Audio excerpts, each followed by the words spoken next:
Welcome this evening with Imtiaz Mir. Today's my guest, very vocal, dynamic, and USA-based journalist and analyst, Nida Amyn, Virani. Thank you so much, Imtiaz, for having me. Thank you. I have on my show today. Uh, there is an election in USA. What role would age, race, and gender play in a Kamala Harris versus Donald Trump election results? What would you say? So I think if Vice President Kamala Harris is elected president in November, she will be the first Black woman and Asian person to win the White House. And regarding Donald Trump, he's 78 years old. If former President Donald Trump wins, he will be the oldest person ever elected president. But so far, what I have observed is that race and gender is pushing Kamala Harris above Donald Trump nationally. And also, Harris is gaining support from senior Democrats in her bid for the White House. Okay, there are chances, the Kamala Harris of winning against Donald Trump. Yes, that's pretty much true because according to the Economist's presidential forecast, Harris has more chance of winning, maybe about a 3 in 5 chance, while Trump has about a 2 in 5 chance. I believe Trump still has the upper hand on issues like the economy and inflation, but Vice President Kamala Harris is leading, when it comes to the vote preferences. And you are also a media person, you are a journalist. I'm going to ask you about media influence public opinion and shape societal norms.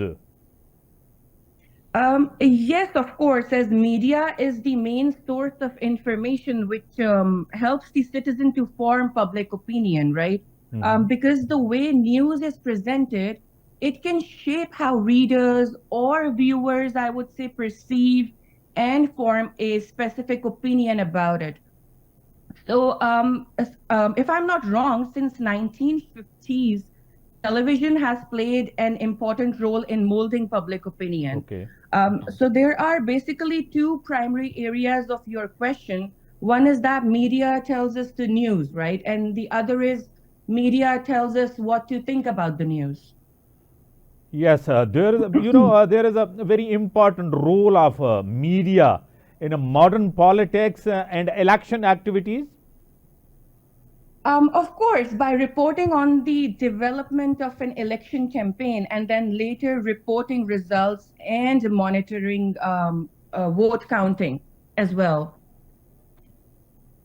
Yes, regarding reporting and election activities, it is a very important in a general election. But there are do you believe? Do you not believe in the effects of a misinformation and a fake news? The public trust in media is shattered. Well, in this case, everything should be reported based on facts, as the fake news can have both personal and academic consequences. To counteract this, documentation, I would say, can be a safeguard against disinformation. So we can provide credible and trustworthy information promoting transparency and trust. But then again, mostly people think that media has made it easier to manipulate and divide people, but that's not true. I mean, our job is to inform and raise awareness regarding current or social, political, economic issues. Do you personally support Kamala Harris, Donald Trump? There are a lot of issues in American society. Economy. Is rent is high, grocery prices. Productivity rights. There are a lot of issues in American society. Do you support Kamala Harris, Donald Trump? So as I said earlier, that Trump still has like the upper hand on the issues like economy and inflation, right? But still, I think I support Kamala Harris instead of Donald Trump. Thank you very much. Thank you for your valuable insights. Stay safe and take care until next show.